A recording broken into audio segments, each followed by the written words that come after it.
who is in charge and assessing the impact of this storm in her jurisdiction, Mayor Jeri Muoio of West Palm Beach. She's joining us by phone right now. And Steve and James, I don't know if you guys can pull up the rainfall amounts or totals for downtown West Palm Beach as we talk to the mayor here on the phone. That'd be great. Welcome, Mayor Muoio. Can you tell us what kind of damage have you seen throughout your city?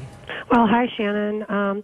We have seen a lot of flooding on the roads that are west of 95 in the villages area, particularly on Village Boulevard and Community Drive, and also in the western West Palm Beach communities of Bay Winds and Andros Isles, Riverwalk. The lakes are filled, and there's just no place for the water to go. Mayor, any evac shelters available to people who may be in a situation where they can't stay in homes? And let me put it to you another way. Have we had people in West Palm Beach who are having to leave their properties because of flooding, or is it for the moment still confined to very bad street flooding? What about residents or building flooding? Yeah, we have not heard of any building flooding. We checked on our 822 number, checked with our police dispatchers. We have not heard about that. Right now, it's a lot more lakefront property than used to be. We're just seeing a lot of the streets flooded and the yards flooded, but I haven't heard of any homes or buildings being flooded. Have you gone to any kind of Alpha Bravo with your emergency workers and police or fire rescue just because of the intensity of this? And how are you covering this with extra patrols? How do you deploy those resources on a day and a night on and tomorrow like this? Yeah, we have everybody out there working. We had our sanitation folks out there picking up debris. We have our Parks and Rec people trying to straighten out some of the trees that have been knocked over or pick them up.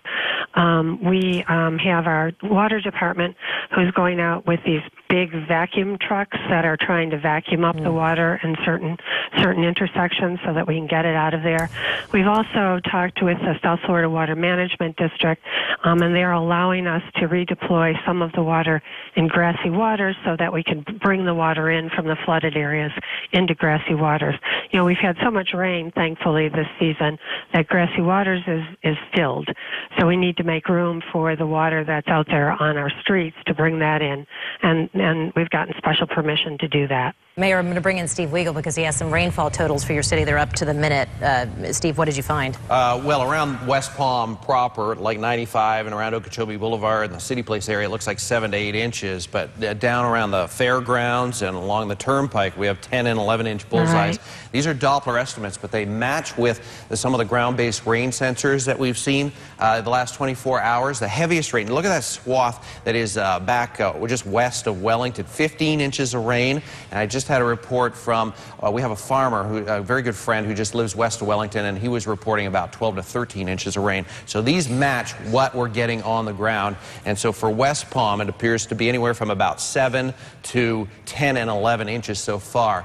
And with the heaviest rain having now come to an end and just showers and isolated storms the next 24 hours. So, Mayor, go ahead. No, I know you might have had one final question for the mayor. Then we'll go to a break after that and come back with our simulcast coverage on WPTV and Fox 29. Just a question for the mayor before we let you go. Did you see any damage? Have there been any injuries in your city?